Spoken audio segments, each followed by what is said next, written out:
Well, hello there, good people. Hi, I'm Jason with Green Country Agriforestry. We're back here again on what is today? Today's Wednesday afternoon, Wednesday evening, 7:30 in the evening.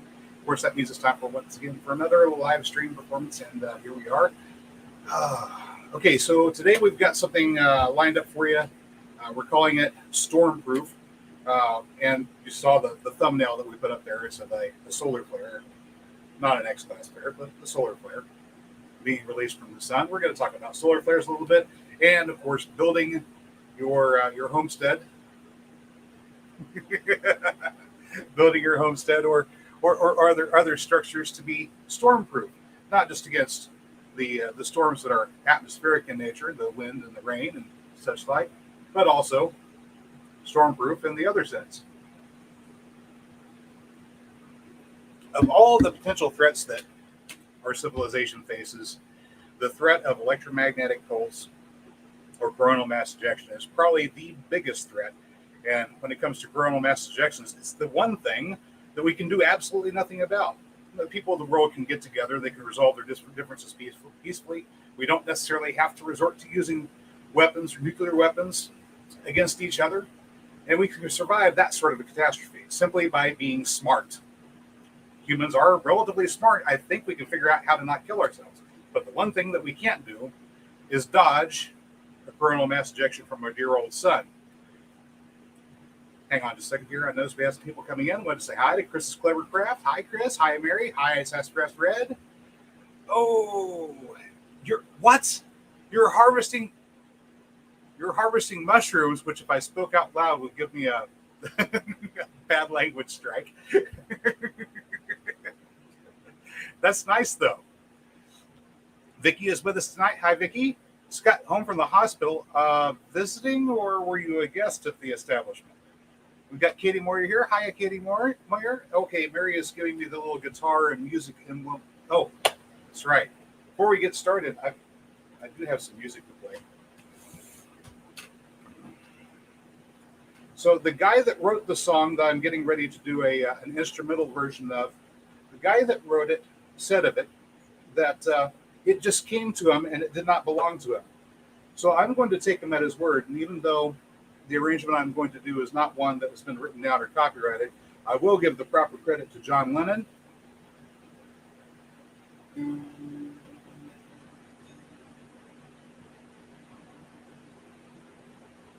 Doctors said I should have died.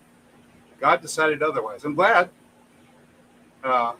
Second here. I got a critter trying to climb up on my camera over there.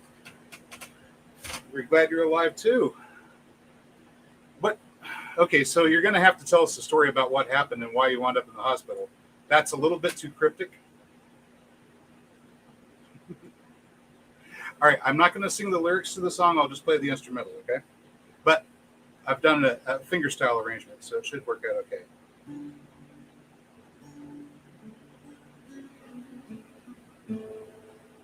Incidentally, can everybody hear that, or do I need to plug into an amplifier and amplify it a little bit? Can you hear it okay? I know this microphone can be a little bit tricky. I got my microphone to work again. So guys, let me know.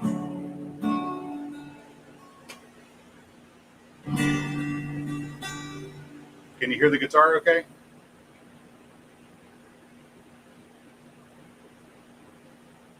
Play first, then ask. Okay, here we go.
shadow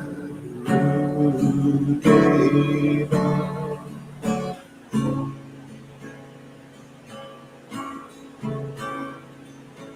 Nothing's gonna change my world. Nothing's gonna change my world. Nothing's gonna change my world. Nothing's gonna change my world.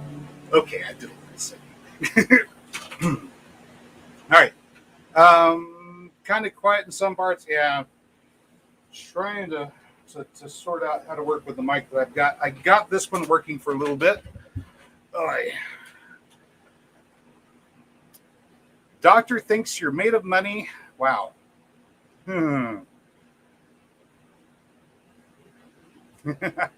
I figure I can probably get away with a little bit of the lyrics and not get in trouble. After all, John did say that it wasn't really his song.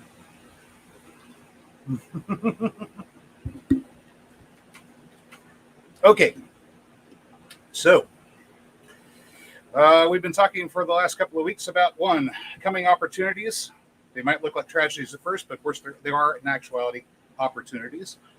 It just depends upon the choices that you make whenever you look at a situation. Is it a bad situation, or is it a potentially fortuitous situation? And that song, incidentally, was exactly one of those sorts of things. When John wrote it, he had a wife that liked to talk a lot. And one night he was trying to be at peace in his mind, and she just kept going on and on and on. And he was irritated by it. And then later he thought about it and said, should I be irritated by this, or should I take it and turn it into something else? So he took that moment of irritation and turned it into inspiration and came up with a beautiful song instead. All right, so here's what Vicky's saying. Developed massive blood clots in both. Wow.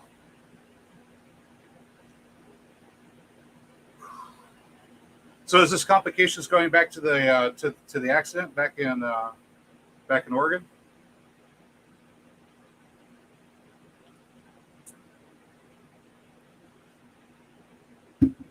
Hospital trips, not fun. Severe injuries, also not fun. So anyway, the choice is: do you take bad situations and only view them as being bad, or do you take them and find the good in them and see what you can do with it? All right, moving onwards. Last week we talked about hill houses, and I spent too much time with the drawing program, drawing pictures. So I've already drawn some pictures for you for this week, including a finished version of what the hill house should look like. I'll review that for a moment and talk a little bit about geoengineering, sheltering. Nagging wife, Mary says. Do you know anybody like that, Mary? Yes, the trash is out.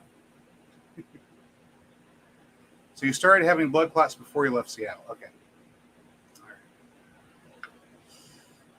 That's not good, Vicky. You need to stop doing that. All right. Let me find my my screen share program here. Share. Window. Here we go. I think that one would be good. All right. Find my picture. All right. Talks a lot. Yeah, girls talk too much.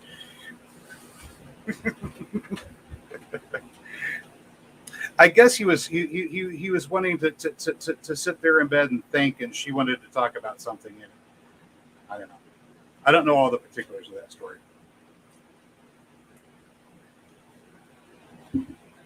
It's just how the opening line came out was words are flowing out like endless rain, I think is the way he put it. and he turned that from being irritated into something cool. Okay. So we live in an interesting part of the world where it gets really cold during the winter, but that's okay. You can always put on extra clothes. You can always build a fire in the fireplace or in the wood burning stove. You can stay warm in the winter. Insulation helps. But if something should happen that would disrupt our electrical grid, make it impossible for us to generate electricity and operate things like air conditioners, which I've got two of running right now, trying to desperately keep this poorly insulated box cooled, where it is up in the 90s even now, this time of the day. Well, it'd be very uncomfortable to live in those sort of conditions. I suppose if you were considerably further north, the summer weather would not be so bad.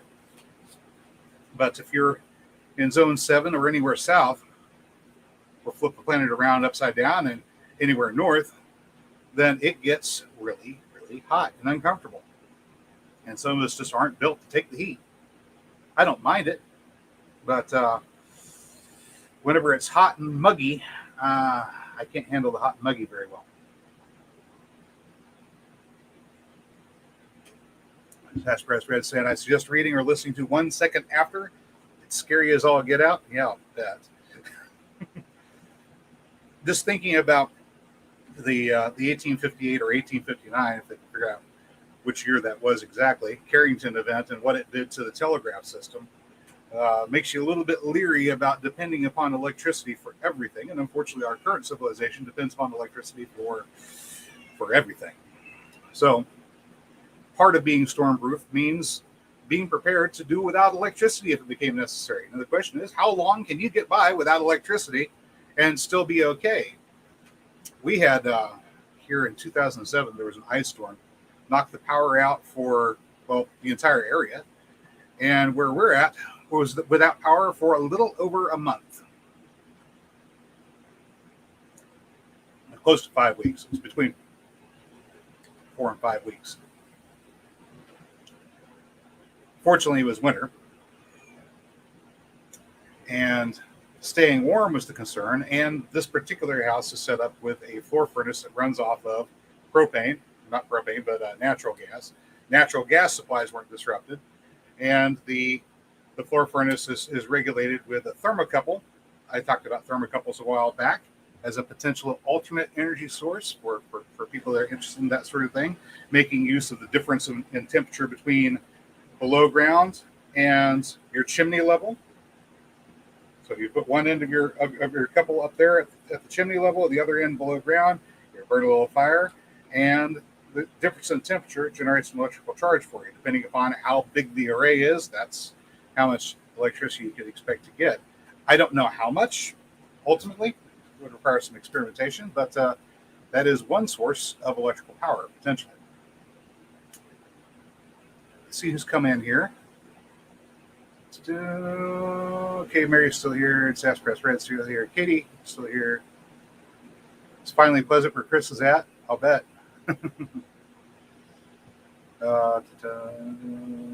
There's How to Garden saying hello. Hello, How to Garden. Yes, Mary, it was back in 2007. It's been that long.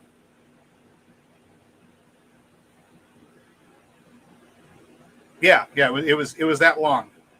This particular house, it comes off and has one line coming from the side over there on the access road. It was the only house that had any power coming from that particular transformer, so they took their sweet time getting around to restore power here.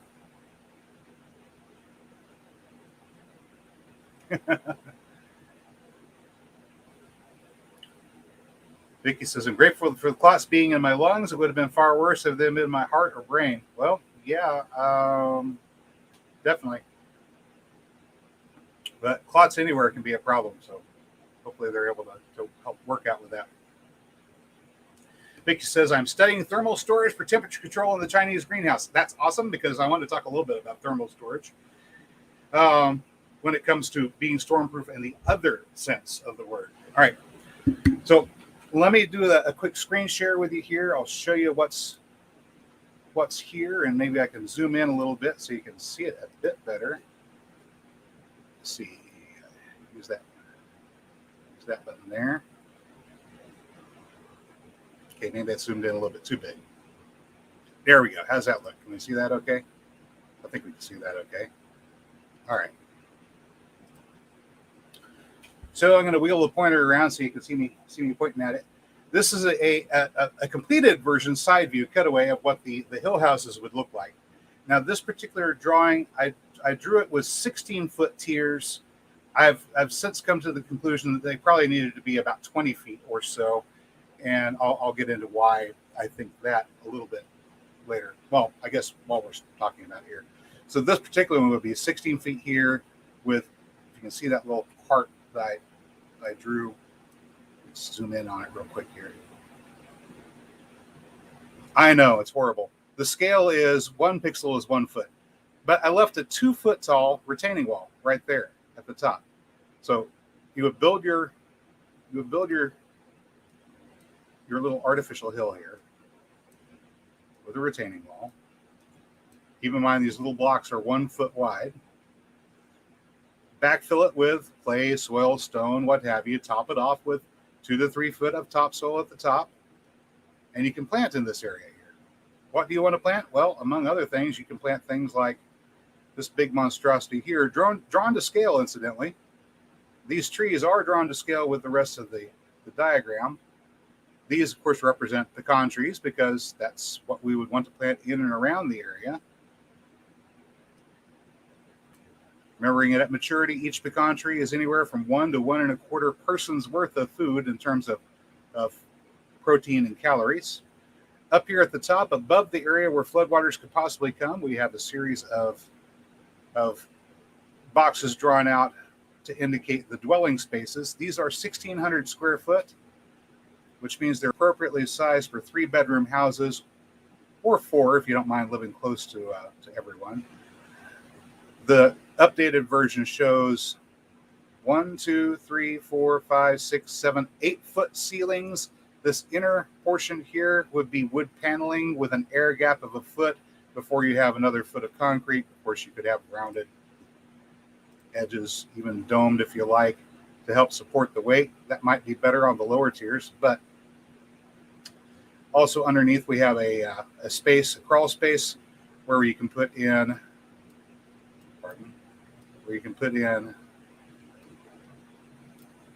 ventilation if you're worried about things like gases seeping up from underneath the workings and getting into your living spaces. Not a bad idea. I talked with Mary a bit about radon earlier today and how I think it's kind of unlikely that radon would actually be a significant threat, partly because of the short half-life, also because being a noble gas won't bond to anything, meaning it's impossible for you to be poisoned by it. And the odds of there being enough of it to completely displace the oxygen to the point where you would suffocate is highly unlikely. As a matter of fact, if there were that much radon gas in the space that you're in, the radon gas would be the least of your problems. The nuclear fission reaction taking place 10 feet below your feet would probably kill you first. So, ventilation inside of a subterranean house is a good idea, but not for the reasons that are often talked about. For some reason, people like to come up with novel ideas to make money and then get people to pass laws to force other people to pay for them. I guess that's the way our wicked world works, but it gives you an idea of what you could do with this sort of a structure. And I'll zoom out a little bit. I did another picture, which I'll switch over to. And real quick. Oh, good. It's showing. Hang on a second. Real quick, I'm going to go talk to the good people out here.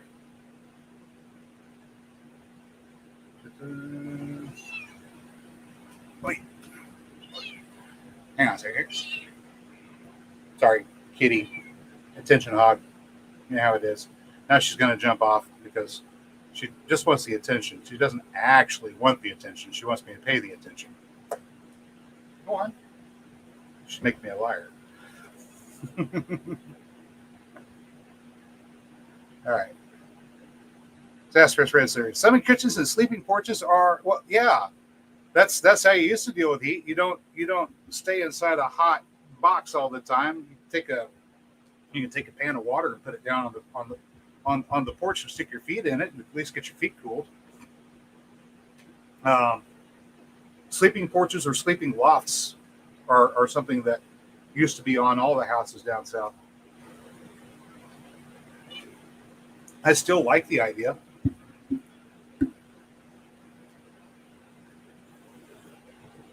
I don't know. I think if more people were sleeping on sleeping porches or spending time on the porches and talking with their neighbors, uh, it would be a lot easier to live life with the windows open.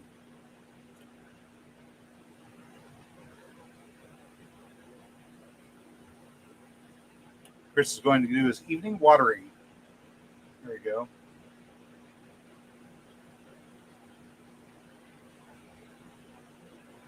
Let's see. Vicky's saying, according to the Chinese greenhouse by Don Shiras, I'll need to use high efficiency insulation as well as the earth so stored heat doesn't dissipate.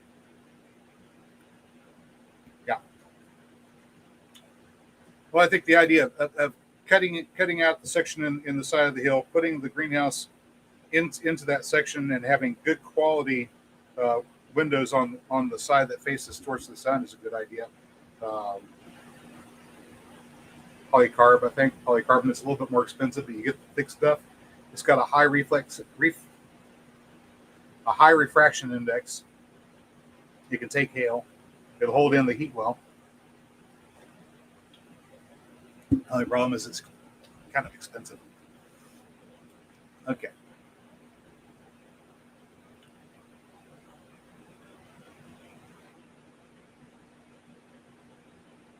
Let's see.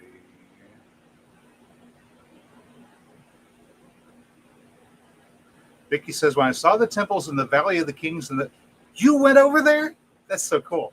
Saw the temples in the Valley of the Kings and the Valley of the Queens. The ceiling was very high with a dead airspace and the second ceiling. It's kind of cool. There's some places, I think in Morocco, you can still see them, where the way they designed their houses, they have subterranean areas where air is drawn into. It's cooled underground, and then they have an area up top. That they open up, and as that heats, it causes the air to rise up, and it sucks the cool air from underground up into the house. So even though there's not whenever they first built cities like this, there wasn't electricity, but they still had air conditioning that worked passively from the cooler air coming up from underground. Cool stuff. They use something similar in vineyards to vent the carbon dioxide out of the fermentation rooms where the vats full of fermenting grapes are.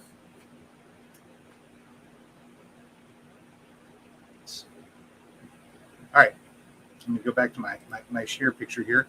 This is a rough draft showing the 10-acre version of a hill house. Yeah, get over here and zoom in a bit. Make sure I'm actually zoomed in. Okay, we're zoomed in. Let me zoom out. All right. 10-acre hill house rough draft. It allows for 26 compartments, 1,600 square foot each for residential space. Average occupancy of 5 per unit, total of 130 in population. The maximum occupancy, incidentally, is 9 in a building that size, presumably. But you guys are going to be living pretty close in there. But that would give you up to 234 people in this particular complex. Let's see. I took measurements. 43,560 square feet makes 1 acre. This would represent, with this particular scale, a 10-acre complex, multiple tiers.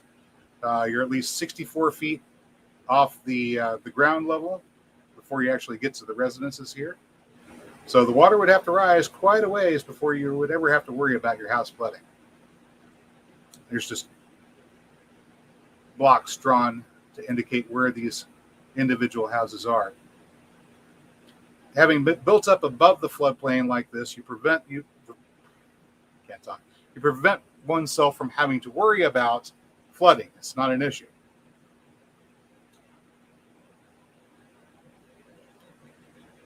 Tornadoes, probably also not going to be much of an issue. You're living underground. But in case you were worried about severe storms, I've got another picture which I didn't queue up.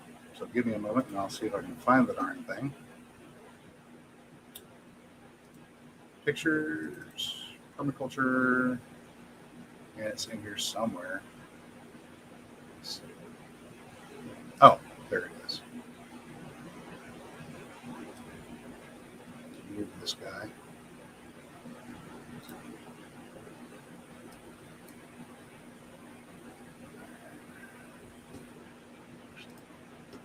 Let's try this. Let's open.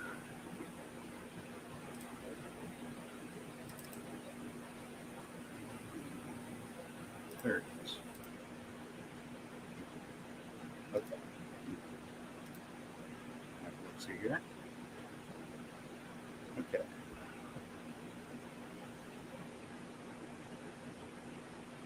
Mary says the Zoom helps. Good. All right.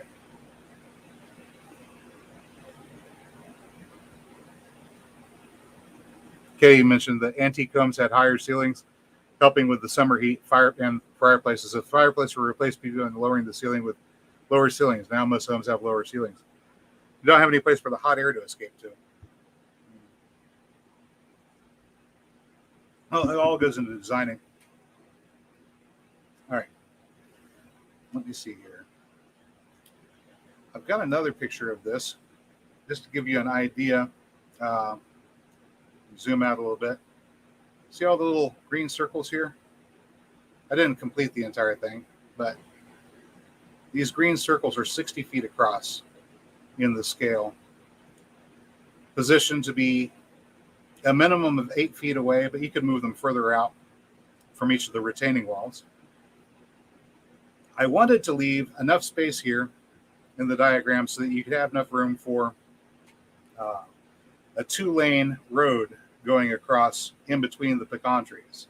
So these are well spaced out. They don't have to be spaced this far apart. If they were closer together, you could get a lot more of them into the diagram. But as I said before, you want enough room for at least a two-lane road to pass up the hill so you can get to this back half here. This back half would be where your parking garages are for people to park their cars. Of course, plenty of space here in the middle for your water treatment plant. You'd have separate water treatment for each hill house community. A separate place for a boiler so you can pump in hot air should you want to warm up your homes. And the boiler can also serve as a means of producing electricity. So each one of these communities is mostly self-sufficient with its own food supply, its own fresh water. Oh, yeah, this back half here would be the place where your drain field for your septic system would go. You wouldn't want to plant any food trees here, but you could certainly plant a bunch of fast-growing semi-hardwood to run for heat and energy out of this area. All right. Zoom back out. Of course, running a boiler and generating electricity with steam isn't the only way you can generate power. Before I get into this picture, let me jump back over here. All right. Vicky's talking about her Chinese greenhouses, looking at 2 layers of film with a couple of feet of space between them. Yeah, the little air gap space provides you with insulation. It's a lot better to have an insulating layer. Hello, Moon Sprouts.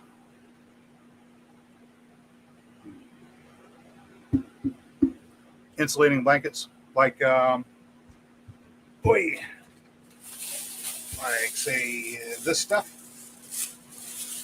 I used these in our little cattle panel hoop house last year, and it worked pretty good for keeping the temperature up inside there. Even though it got mighty cold outside, and all I had to heat the place with was a couple of little oil-filled electric space heaters.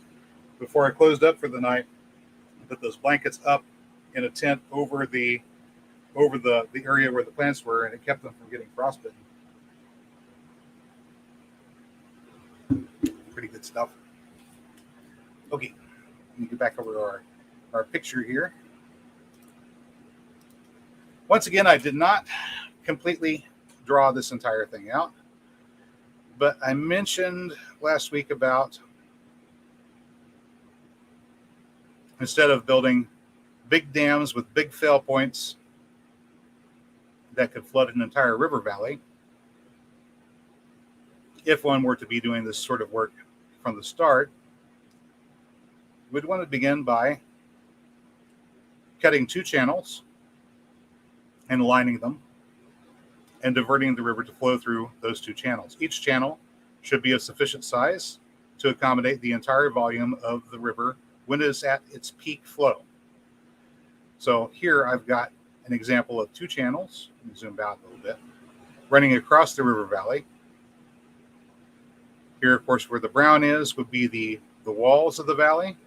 Where that yellowish green is, that's the river bottom or the valley itself. This light blue area represents the current location of the Arkansas River relative to where we live. Where we live would be probably right around here. Probably right around here. If this was completely to scale. On the scale that I drew this in, each pixel is 10 feet. So now we're zoomed in so you can see individual pixels. Each pixel is 10 foot on this scale. So at a 10 foot per pixel scale, this is the 2.5 mile wide section of the Arkansas River Valley right next to my house, showing where the river runs currently and where it could run if it was engineered properly instead of the way they did it. Incidentally, the way they did it was to build up levees here all across where my pencil is. They built up levees here, and the levees are about 40 foot tall, maybe a total of 60 off the river floor, total of 60. And they kept the river confined to this 1/4 mile here. Now the actual channel that the river cuts is usually only about 15 to 20 feet wide.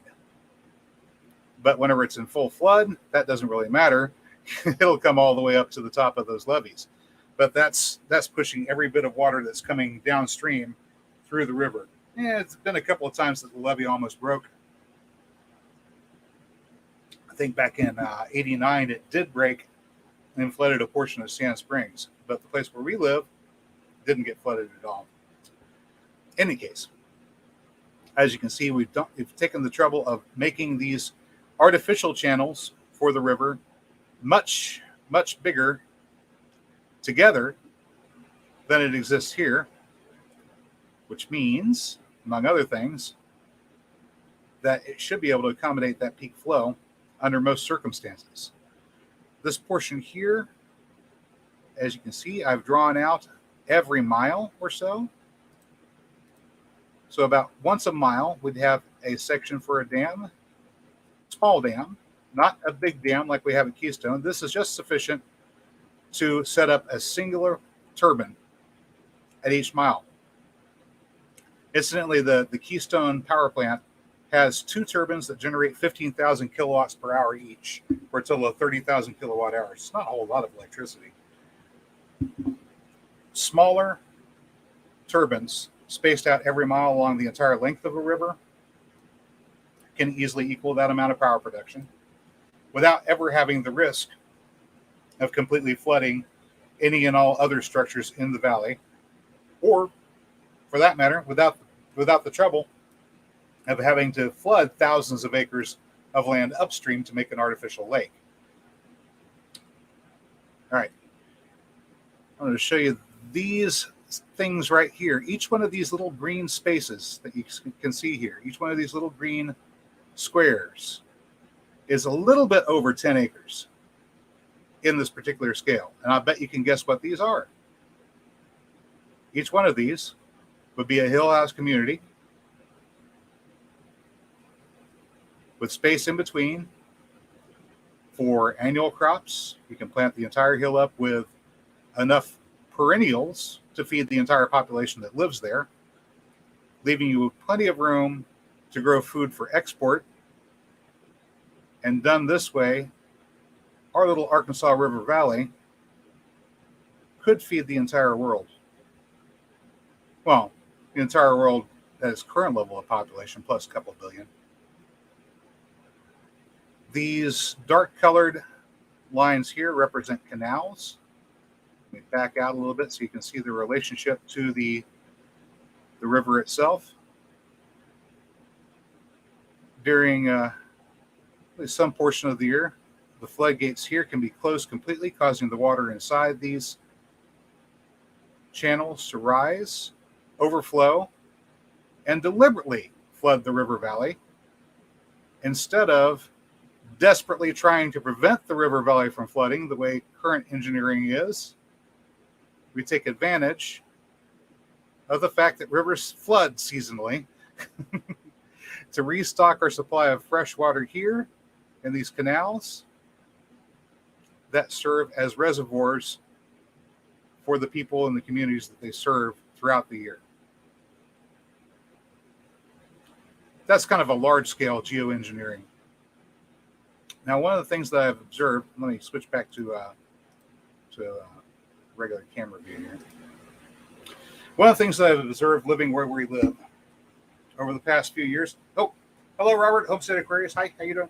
One of the things I've observed is we don't get a lot of trouble with tornadoes right here. We occasionally do have some high winds. We see them every now and then, but they don't come this way.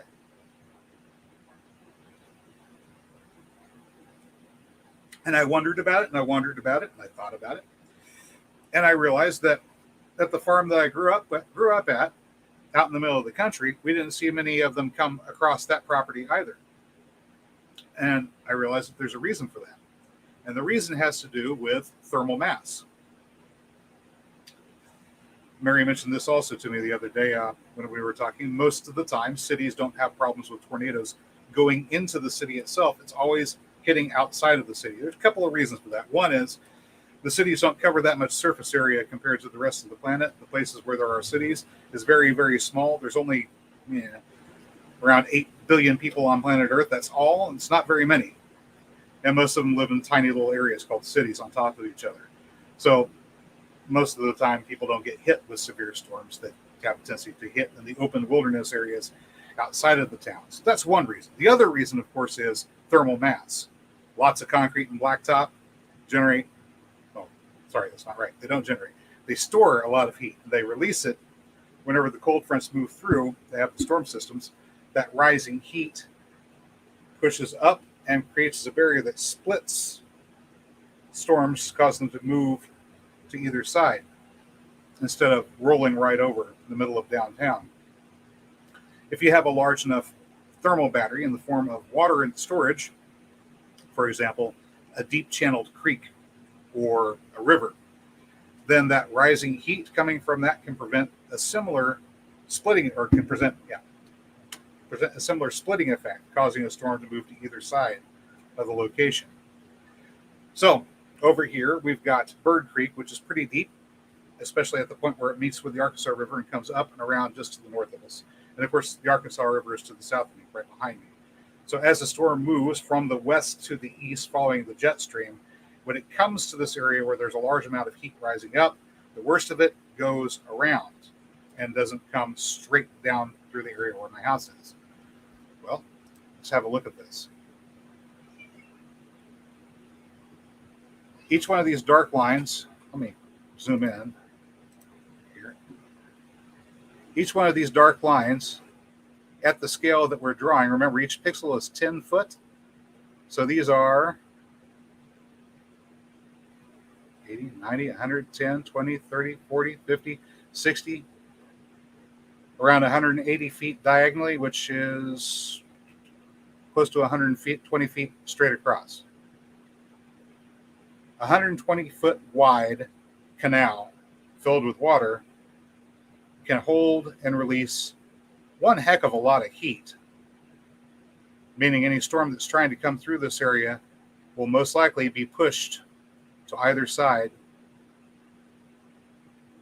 of the river valley, thereby protecting the people that live in the area from the most severe of storms, unless, of course, they are incredibly severe, in which case there's not really a whole lot you can do except hopefully you live underground. Oh, wait. You would. You would.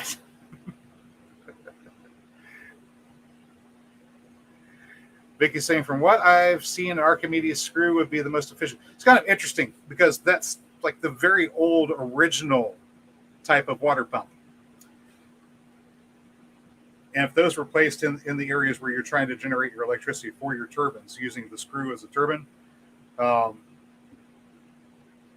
very simple and easy to work on, easy to fix if it happens to require repairs.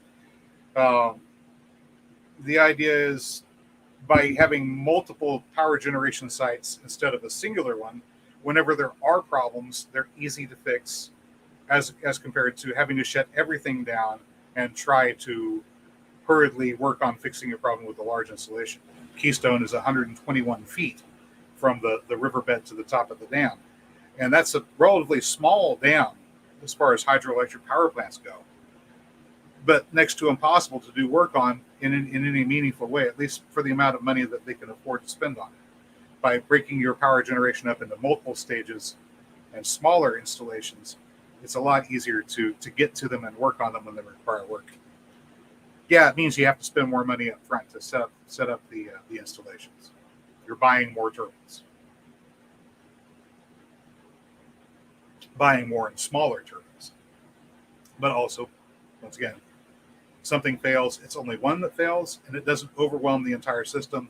It doesn't create widespread havoc and damage downstream or upstream.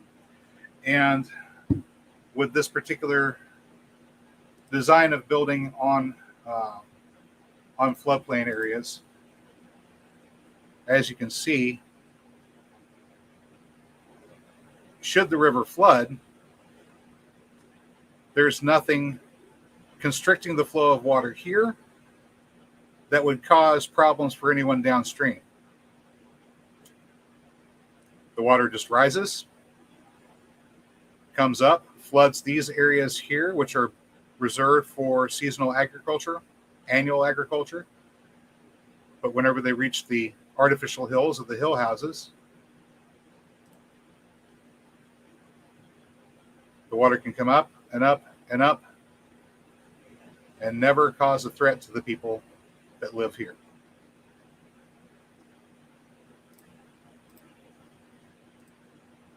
Okay. Questions, comments, complaints? What do you guys think? Would you like to live in a house on a hill, even if that house was artificially built? Mary would like to remind me to tell you guys that we are currently selling daylilies, the classic orange daylily in bundles of 6. I think they're on sale for $4.99 or $5.99 or something like that at our website, greencountryagroforestry.com, greencountryagroforestry.com. Stop by, shop, buy some daylilies. We'll ship them to you. We should have some other interesting things for sale soon. I'm planning on growing and selling the big horse spotted corn that we grew this year. I'll be growing more of it for next year, so I'll have some seed available coming up. Also, the birdhouse gourds, I think I'll be selling some seed for those as well. These, of course, are annuals, not perennials, but they work really well in your perennial horticulture setting while you're waiting for your big stuff to come in. Of all the cuttings that I started recently, it seems like the willows are doing best, and the alders are right behind those. Unfortunately, none of the pecan cuttings that I tried out have taken so far. I'll be trying some more things to see if I can get pecan trees started from cuttings, but in the meantime, I do have them started from seed. So I have a couple of those. I'll probably only have like maybe 2 for sale this year, unfortunately. Vicky says, Jason and I plan to live in a home in a hill, not so fancy as a house. Well, it's as fancy inside as you want to make it. I've been playing around with a bunch of ideas for how you can have a really nice looking interior for your underground houses. Just putting a block in between the outer wall, the stud, 2x4 stud, in between the outer wall and the inside allows you to nail wood paneling up on the inside. And so you can have a nice, pleasant looking wood paneled interior and still have basically a concrete bunker. Uh, Vicky's saying, I've seen Archimedes screw micro hydro power generators 4 feet long, which are portable and can operate in a gutter to produce usable energy. Wow. Well, imagine using that with a creek or a river.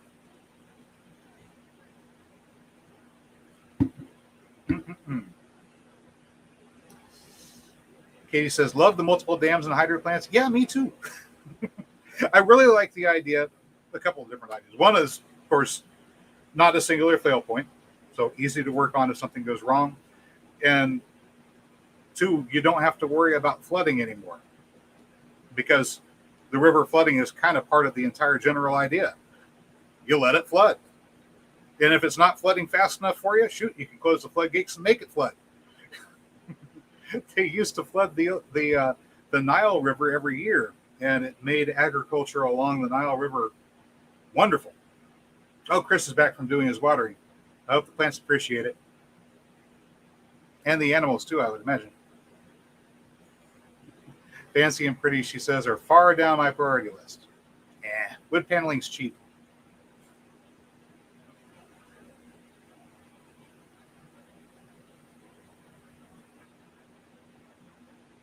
Vicky's talking about Stirling motors operating on temperature differential are grossly underutilized.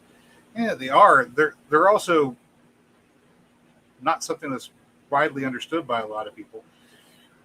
They do generate power.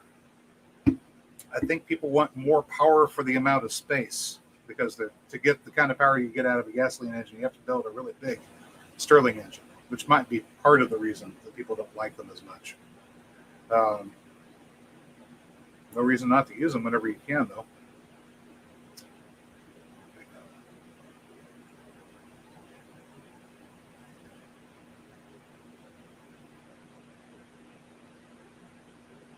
Katie says, the Nile came to mind for me tonight. Nice.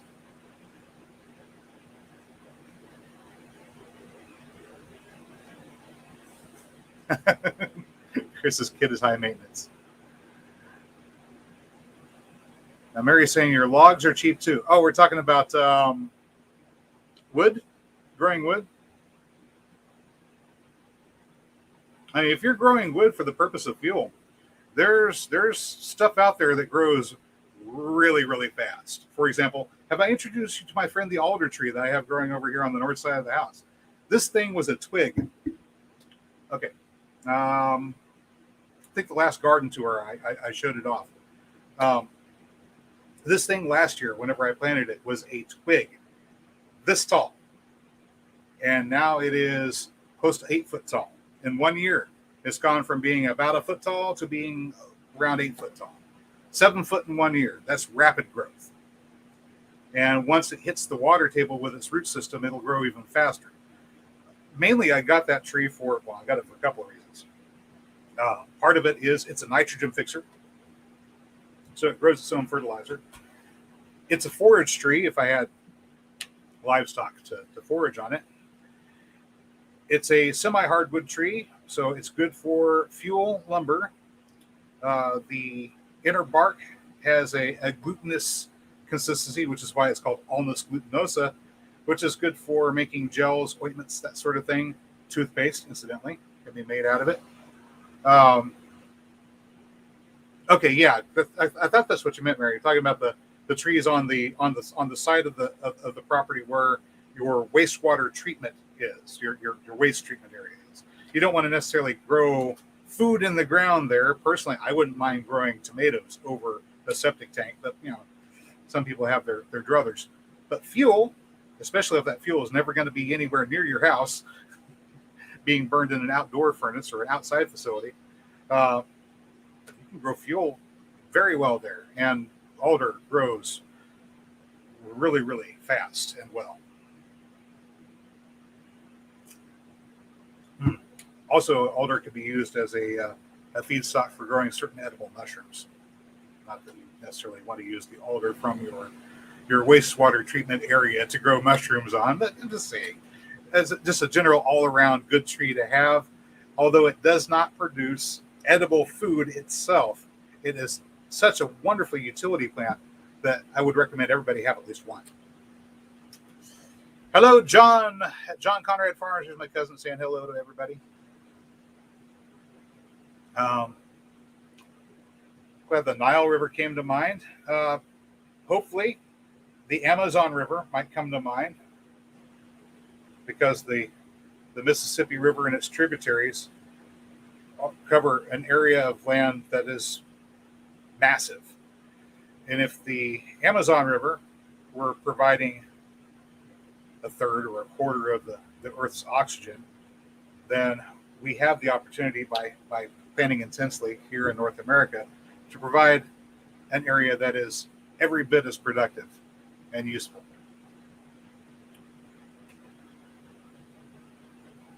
Vicky's saying black locust is an excellent firewood, highly resistant to rot, nitrogen fixing, pollards and cactus as well, and excellent browse for several varieties of livestock. I can't fault any of that. Also, I've mentioned that. You said it's good. It's good and rot resistant. It's good for outdoor furniture and applications, fence posts and stuff like that because it's rot resistant. Unfortunately, the thorns on it are mighty sharp and they'll cut you to ribbons. I don't like it for that reason. That's the only reason I don't like black locust. I've got plenty of it. Oh, another reason not mentioned to have black locust. It sends out roots underground in a massive web around the tree and creates a colony of new black locust trees. Those roots underground are excellent at holding in nutrients. Not only do they provide nitrogen themselves, but the mesh of roots interconnected below the surface of the ground can keep your organic matter from washing out. So if you've got an area where you're looking at extremely sandy soil or sand and you want to make soil, having locust trees are good, despite the fact that, yes, they have nasty thorns and are evil in that respect.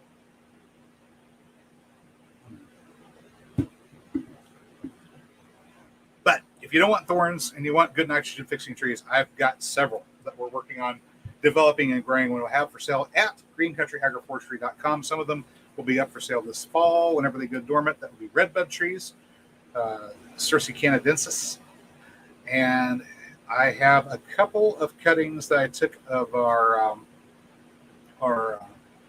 gummy bushes, gummy fruit that are growing at the moment.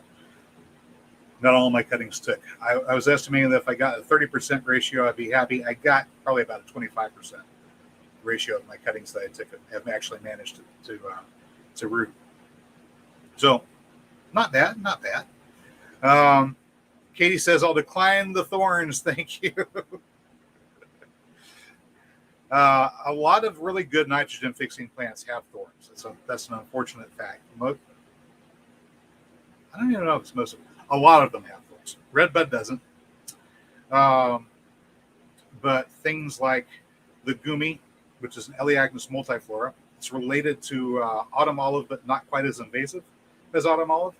It has thorns, but they're very, very small, and I haven't really noticed any of note on the gumi that we're growing. So it's possible I might have a thornless variety. That would be that would be nice. I got that one from a nursery out of Tennessee. A couple of really nice ladies sell plants fairly cheap. I'd like to follow their lead and sell plants cheaply too. We're talking $10-15 instead of $30, $40, $50 for a tree. And they send them to you young and small, which is the best way to plant, incidentally. You want your trees small when you plant them so they can grow into the space and not be already root bound and full of bad habits the way plants that have been grown in pots and nurseries have a tendency to get. Another nitrogen fixing tree that I'm growing at the moment is called the Siberian pea shrub. It's Carigina arborescens. And I don't know when I'll have those available. I started out with 2. One of them didn't make it, so I've got 1, and it's growing really slow at the moment. So we'll see. I didn't take any cuttings of it.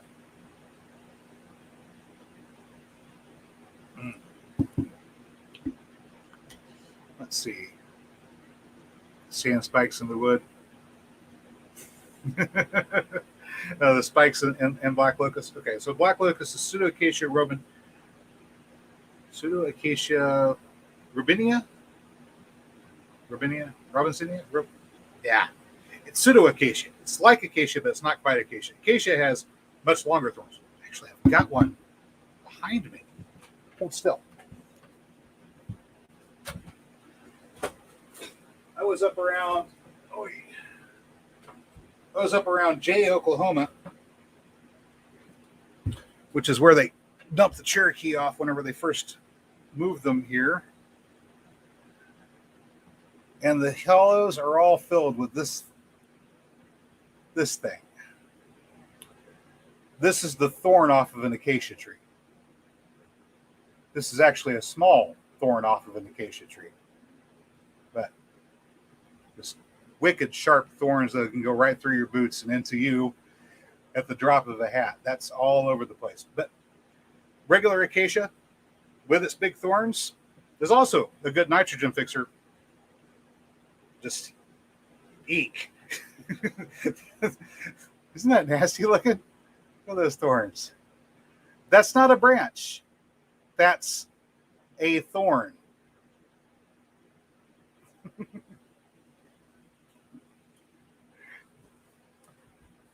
Hello, Joe. Joe Serrano's in the house. Let's see. You probably have to watch the replay, but you're present. Hi. Yeah, you're probably going to have to watch the replay.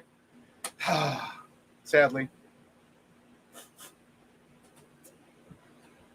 I need to get with Joe sometime in the near future and see if we can work out a seed swap.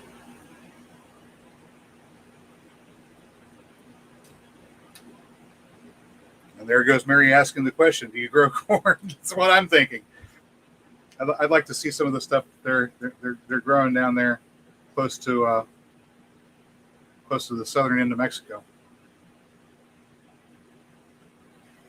Well, that's what it is, Joe. That's acacia.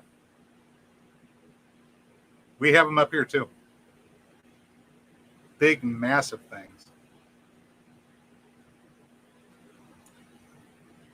Mary says she found a Mexican corn online. Well, you can get there's a green dent corn from Oaxaca, which I'm probably not pronouncing correctly. Oaxaca.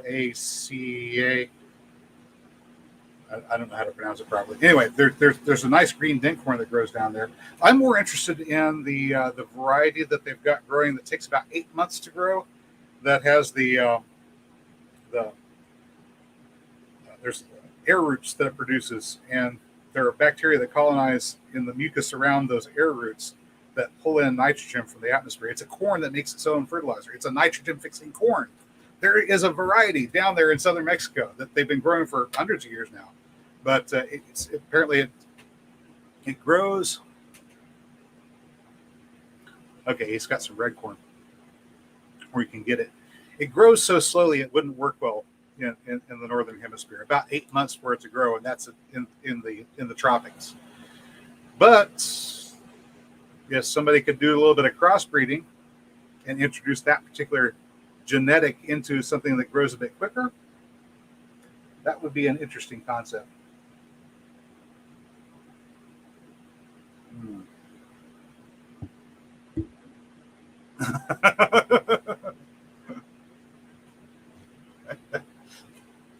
John says he's got a whole front yard full of the acacias like this one. That's not that. This one's not black locust. This was a real acacia, not a pseudo acacia.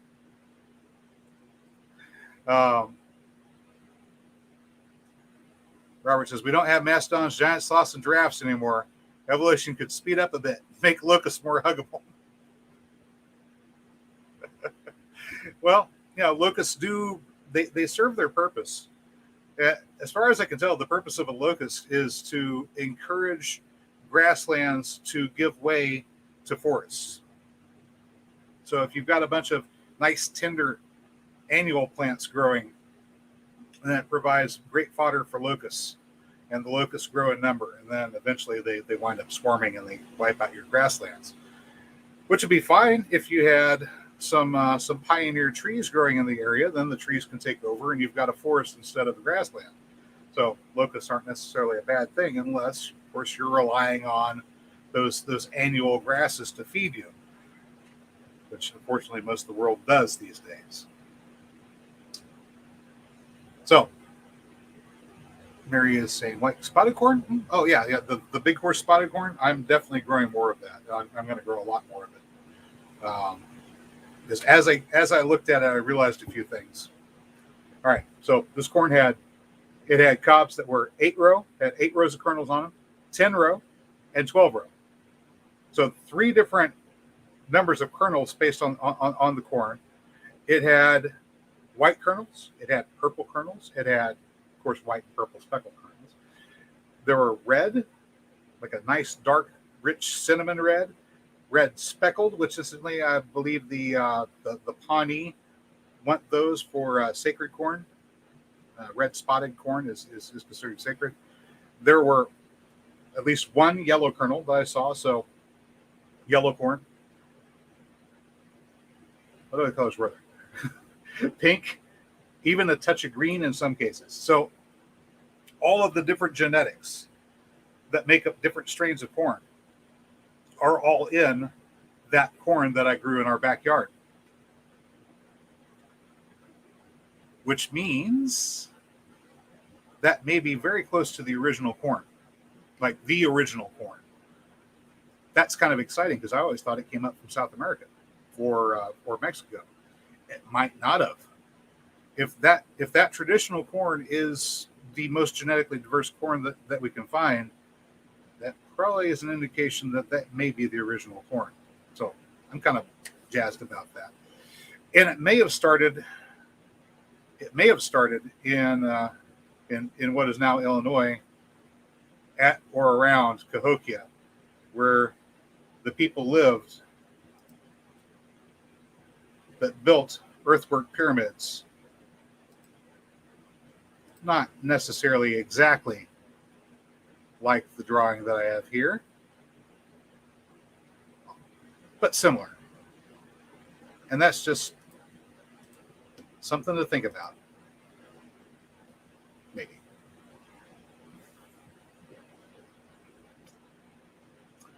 Okay, Joe, I'm going to have to ask you about corn smut. Does it happen to be white? Is it like a white mold that grows on or around the kernels of corn? I'm asking because I found some, but I haven't tried eating it.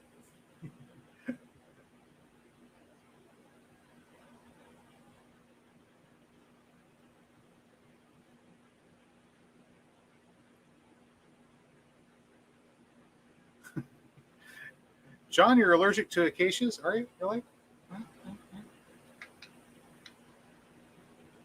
I'm God, sir. I'm God. All right. I don't know about being allergic, but I wouldn't want to get poked with these things. No fun at all.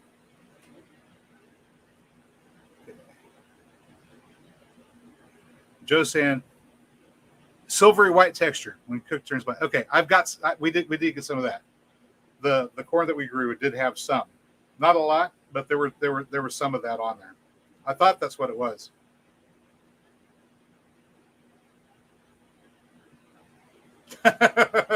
Chris is saying, so you're telling me I need my own pyramid? Well, you could, but it's a lot of work building a pyramid for one single dwelling. I mean, you could. I've thought about it.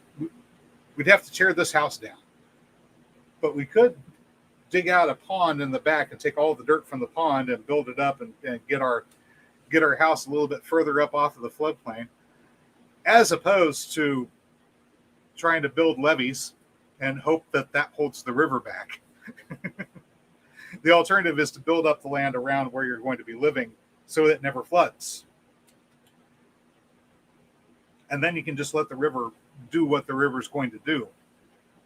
Whenever it rains heavily, it'll flood. Whenever it doesn't, it won't. And since you've taken the trouble of digging out canals or channels to get your earth that you built your mounds out of in the first place, you now have a reservoir for you to store water in during times of drought. Not just water, but imagine being able to raise your fish. If I were to go to, let's see, not that picture. Let me zoom out here. So for the people that weren't here whenever we were doing this earlier, this schematic is in scale 1 pixel. 1 pixel here is 10 foot. And at this scale, this is a representation of the 2.5 mile wide segment of Arkansas River Valley that runs next to the house. The house will be somewhere, our house will be somewhere right around here in a relationship. And Prairie Artisan Ale is on the hill right over here, right across the river. If you wanted to know where that really good beer came from. All right. Each one of the green blocks here represents a slightly larger than 10 square, or not 10 square, slightly larger than 10 acre square. They're about 770 feet from corner to corner, or from side to side. So a little bit more than 10 acres. The diagram here was right about 10 acres. All right. If you were building a community on the side of a river and you had these canals running parallel to where your houses were, these canals being 120 feet wide from side to side, you can see all the space here where this yellow is. This is river bottom. This would be allowed to flood on a regular basis. Every year, you'd let it flood. It wouldn't flood for long, but you'd let it flood every year. You'd retain water in these deep canals. You can raise your fish in these deep canals, which means you have fish here. This area here, open for grazing, for pasturage. You can raise chickens or ducks or anything your heart desires all along the sides of these hills. So you have fresh eggs, fresh fish, plenty of room for annuals like wheat if you wanted to make bread, or corn if you like corn. Who doesn't like some corn? And of course, all up and down the hills, you have ample room for these, which are pecan trees. Each one of these represents a year's worth of food for a person. And spaced out, as you can see, there's room for a lot of them on these artificial hills. All right. Hopefully that catches everybody up. Vicky said, if you're going to get a grain disease, better corn smut than rye ergo. Yeah.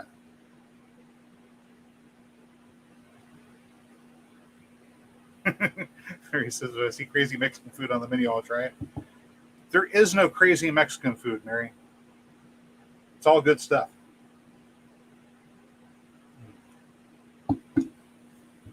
Well, mostly good stuff. I'm not having the deep fried grasshoppers.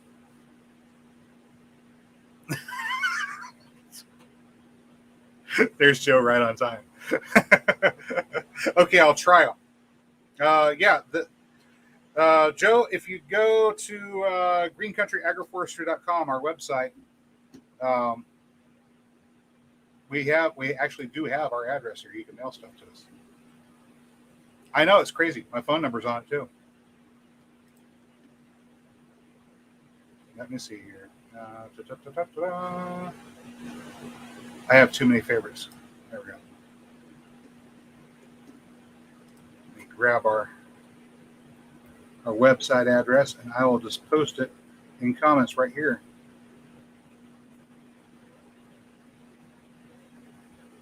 There it is, folks. So right there in the About section on the website, you're going to be able to try them. You'll like them. I don't know. I've heard that people will eat these things too. Hang on.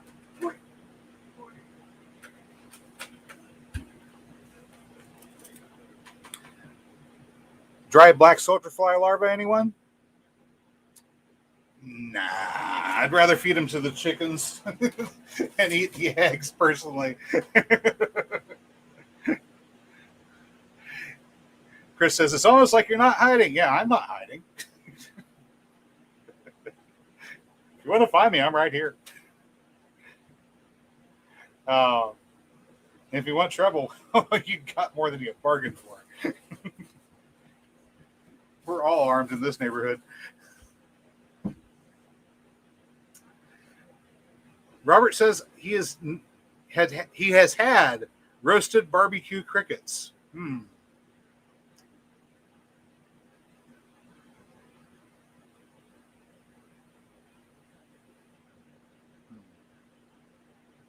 Grasshopper and locust are kosher. Oh, is that what makes it the hind legs being up back behind the back? Is that what makes it kosher? Oh.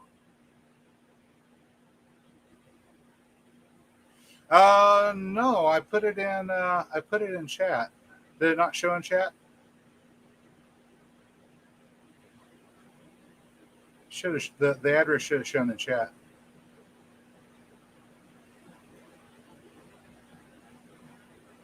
Chris says going to randomly stop by and eat.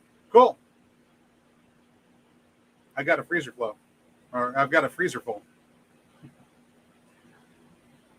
I didn't say what I had a freezer full of. Remember, though, we compost everything. John is saying in the Bible they talk about locusts tonight. Well, they're talking about John the Baptist. It was Jesus's first cousin, incidentally, eating locusts and honey. I think that people were saying that in a way to try to ridicule John, because they were talking about him being this wild man in the desert eating locusts and honey. You guys know about the cycle of cicadas. Every 17 years they swarm, but what you may not necessarily know is during the swarms of cicadas, a lot of them have a fungal infection that's grown on them during the time that they've been dormant. And that fungus has hallucinogenic properties. There is also honey from bees that have been feasting on the nectar of rhododendrons, picking up the pollen that goes along with it, that makes the honey also mildly hallucinogenic. So it's possible that whenever they're talking about John the Baptist in the desert living on locusts and honey, they might have been saying the guy's a raving lunatic, he's having hallucinogenic visions, trying to ridicule it. Just a thought that may have been part of the reason why that was mentioned.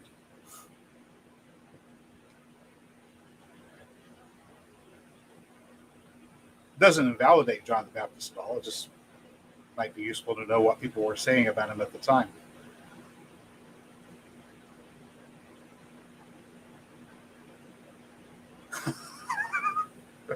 All kosher insects are vegetarian. Do tell. In that case, don't eat bush crickets. I understand they bite. The little green ones, bush crickets, we used to call them katydids, but it's a cricket that has, it's a green cricket, not a yellow or tan colored cricket.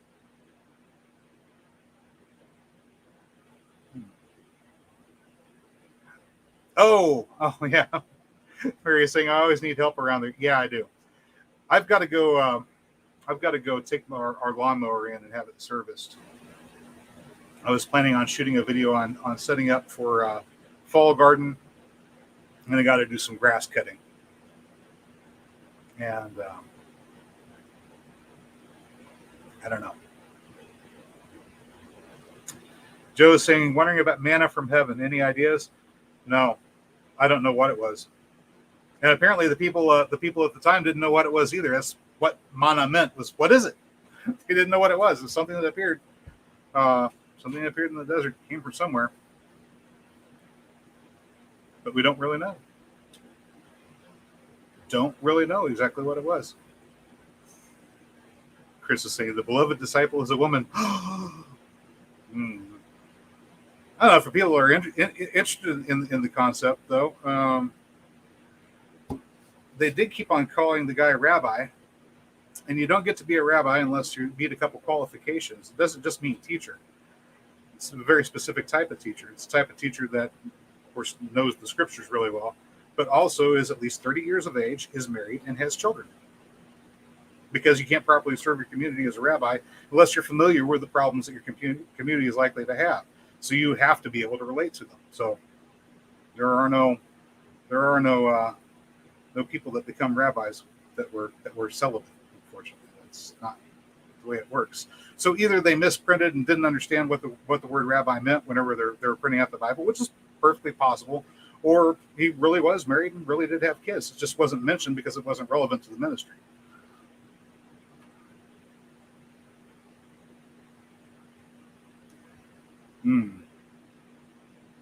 Solomon in the Old Testament said he lived on locusts and honey. Honey's good for you. The locusts are full of protein. I mean, if you had to survive on it, I guess you could. Okay. Rhododendron honey is toxic. It was fed to Roman soldiers to kill them. Awesome. Okay. Joe is saying, are yucca flowers edible? Depends. Joshua tree yucca should be edible. The fruit is edible, but there are different cultivars, different varieties, and not all of them are as edible as others. Some of them, I don't know if all of them contain saponins, but at least some of them do contain saponins. So the slippery, nasty stuff that doesn't taste very good, that'll give you diarrhea if you eat it. But that's not all. So there are some that are good, and there are some that you might want to boil a little bit before you eat them to get rid of, change the water out. It just depends. Let them grow, let them mature, pick one, taste it. If it doesn't taste like soap to you, then probably it's good. I wouldn't mind having some. The church over here to the north of us, like 2 houses down to the north of us, has a yucca growing on the south side of the church. It hasn't flowered yet. I think the variety they have only flowers maybe once every 7 years or so. But whenever it does flower and it produces fruit, I'll try it out and see how it turns out. I want to get some prickly pear at some point. We do have some growing wild in this area. That reminds me. If you guys haven't watched it yet, from this previous week, I did one called Natural Forest Layers, a video called Natural Forest Layers. Mary and I took a hike to a wilderness area not far from here. It's called Turkey Mountain Wilderness Area. They have hiking trails and bike paths and stuff like that. But we went mostly off the regular trail and followed game trails and dry creek beds and stuff like that. That's the way I usually hike. And we visited all the little beaver dams going down the slope. One of the plants that I was hoping to find, but unfortunately I didn't, would be prickly pear cactus. There are a few likely spots where it could have been growing, but we couldn't find any. We found a few other really interesting botanical samples and some interesting wildlife as well. So that was a good one. Yes, I hiked. Let's see. Also, later on that week, I put up a video. It was one of the Shed Wars series videos. This one was about hand-pollinating night-blooming fruits, where I covered the calabash gourd vine that we have growing on our front porch. It's now all the way across the front porch, and it's got 6 gourds on it. I had to go out and hand-pollinate because we don't have enough of the naturally occurring pollinators here to get it to pollinate. So I showed some people the tricks that we use to manually pollinate flowers whenever you just don't have the right pollinators or don't have enough of them, or for some reason your flowers aren't getting pollinated. Also showed in that video how to diagnose a failure to pollinate and showed you what the difference is between a male and a female flower if you were looking at your cucurbits, whether that's a regular squash, a dreaded Z-word squash, a crickneck, or a winter squash. It doesn't matter. The same techniques apply to all of the cucurbits. All right. John says, one of my neighbors have yucca. They flower every 5 years. Okay. So you've got one of those yucca that has an intermittent flowering and blooming period. And that could be what they have over here next door to us. They don't all, not every variety of yucca blooms and flowers and produces fruit every year. Joe's saying the ones by the university near him is the flowers are white, about 2 inches long, and have kind of a waxy feel to them. That sounds like the ones that we have up here, but once again, it could be a different cultivar, different variety.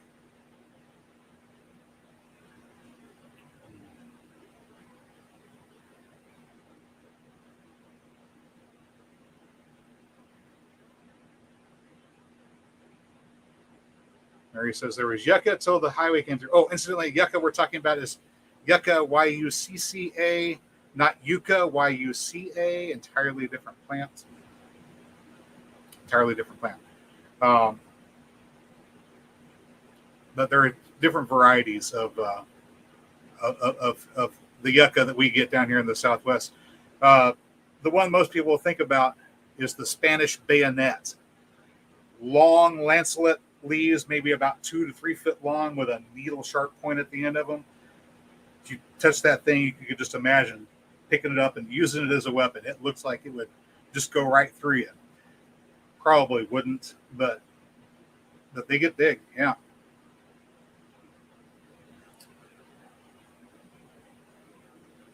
Mary's using talk to type. How dare you? There you go. Let's put my screen real quick here. Uh-oh. There it is. All right. My picture here I wanted to look at a second. Oh, a while back I talked about laying out an orchard spaced with, of course, you have your big canopy trees like these pecans. They were a lot closer together in the that first sketch that I did, and you can put these closer together if you want to. You don't have to leave them this widely spaced. I did that mainly for convenience here. But from one corner to the other of this 10-acre area, even this widely spaced, there would be 72 pecan trees. That's 72 people's worth of protein and fat right there. And as you can see, plenty of space in between for growing other types of perennials, annuals if you want to grow them, pasturing livestock, really whatever you want to do in this area. Also, there's no rule that says that the canals out here to the side have to be the only place where you're raising fish. Any one of these tiers would make a perfect place to put stock ponds in and fill them full of fish. So you can have little water areas all up and down these hills. And the amount of food that can be produced out of this is certainly more than the number of people that can be housed in this little area at the top.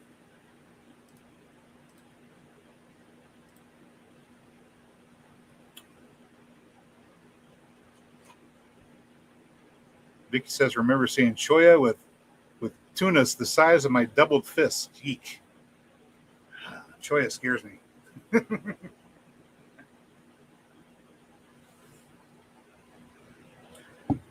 Fortunately, we don't have them where I'm at.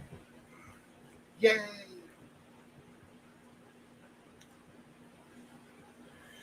Mary's saying fry uphill. Oh, talking about the baby fish. Yeah, you could probably take your breeding pairs up the hill and have them in small ponds up on the hillside where you can keep a close watch over them. Start your fry up there and then move them down to stock the pools or the canals at the base of those hills.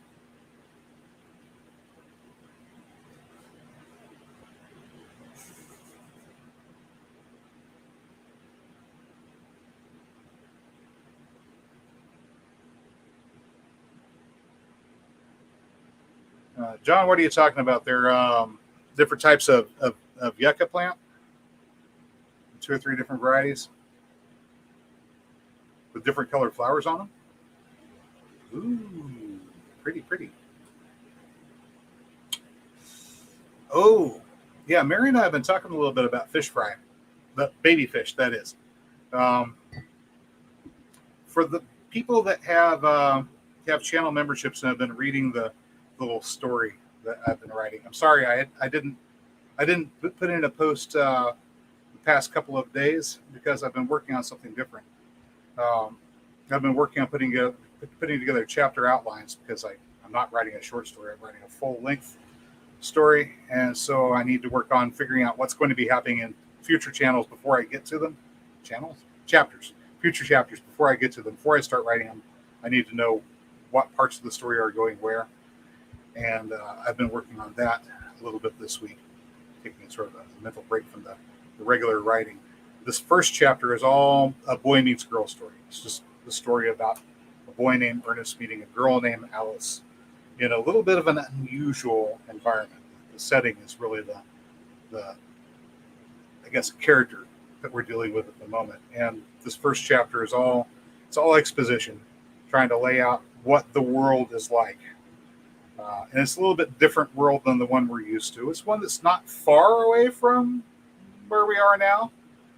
It's probably closer than you think, but it is enough different that it takes a little bit of effort to explain what's going on with the world around the characters. One of the chapters coming up very shortly will involve a character who is working at a farm where they are raising fish. And the fish that are being raised on that farm are mullet, flathead gray mullet. Flathead gray mullet, incidentally, can be found in the rivers of northeastern Oklahoma. They're here. They're in the Arkansas River. They're in the Illinois River also, as far as I know. Mullet is an interesting fish. Its natural habit is to grow, get full size, then go out to the ocean to spawn, sometimes as far as 40, 50 miles offshore, 3,000 feet deep ocean, Gulf of Mexico. Then they swim back in after they've spawned. The young fish swim inland. They'll gather in the estuaries and in the delta regions, and then work their way up the streams. And a large portion of their diet is vegetarian. They're slightly omnivorous. They can eat almost anything, but mainly they pick and filter feed off the bottom, and they eat vegetation. If you're raising them as a food fish, you'll be delighted to discover that they are an oily fish, a fat fish, much like salmon. Only unlike salmon, which starts out as babies inland and swims out to the ocean to get big, well, mullet like to spawn in the ocean and swim inland. What that means that people that are raising them, farming them, can grow them out to full adult size in freshwater, control their environment, control their feed, make sure they're not being fed with anything toxic, which means that whenever they're served up as food, they don't pass that on to us. It means they're a healthier fish, especially if we can figure out how to get them to breed in captivity. There have been some efforts in that area because they like to breed in saltwater. There have been some efforts in getting them to breed in a controlled environment. So one of the characters in the story that I'm writing will be working on a fish farm where he's working on breeding mullet to be raised as food. This is an integral part, incidentally, of providing protein and calories to a community if they're considering starting colonies on other planets like Mars or the moon. We have to have ways of providing food for the people that live there. Otherwise, you got to find a way to launch it off the surface of the planet and get it to the people in orbit. That can get really expensive really fast. So developing techniques for raising food fish or high-calorie plants is of considerable interest to people that are interested in things like how are we going to go about colonizing other planets if we can ever leave Earth.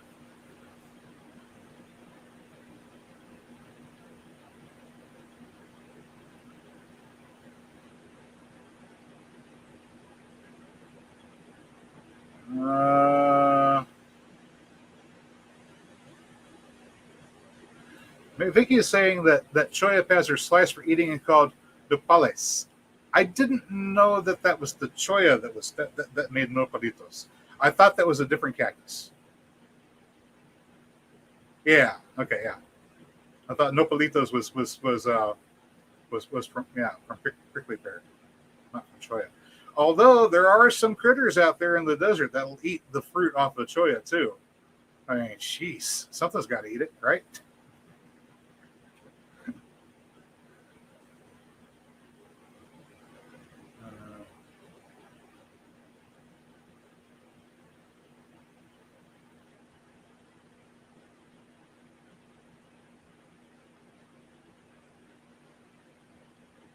Yeah, the little spines are worse than the big ones as far as I'm concerned, because they get into you, and then you're trying to get it, and you've got no fingernail to grab a hold of it with. They're almost impossible to see unless you like scrape with your thumbnail against it, and then it's like ow, ow, ow. And so hopefully you can dig it out. I don't like them. I mean, I like nopalitos. I don't mind the fruit, but I don't like those little spines.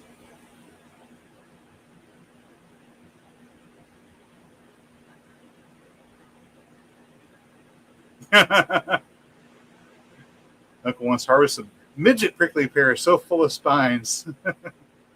Into the trash they went. I'll bet. Prickly pear cactus was on the diet for the Osage here in northeastern Oklahoma back in the day. Prickly pear cactus, one of the things they ate. Calabash, incidentally, one of the things they ate. The spotted corn, of course, one of the things that they ate. A variety of lamb's quarter, chenopodium, also on the list of things that got eaten up here. Other varieties or relatives anyway, amaranth, were grown in South America extensively. I love that stuff. Beautiful plant.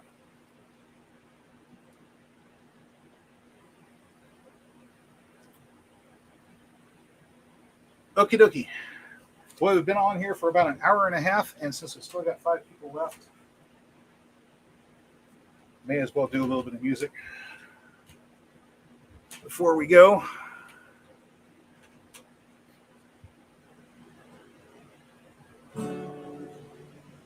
So, writer's credit for the original version of the song goes to a guy who made the claim that the song wasn't really his, it just came to him. But he never did a fingerstyle arrangement, and his band member George never did a fingerstyle arrangement, so this isn't copyrighted.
Anyway, I hope you liked it.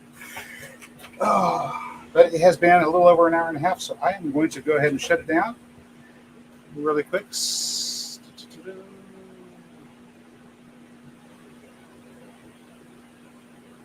What is this? Joe is saying prickly pear here grow the size of citrus trees.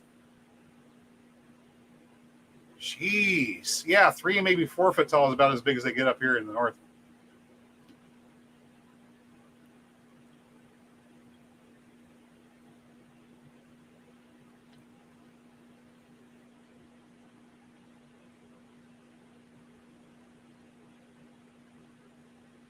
Use oil or chewing gum to get them out. Yeah, get a little bit of chicle on there. All right, guys. Well, I hope you found the video informative or entertaining, maybe a little bit of both. And if you did, well, you know what to do. I will catch all of you next time, and thank you for stopping in.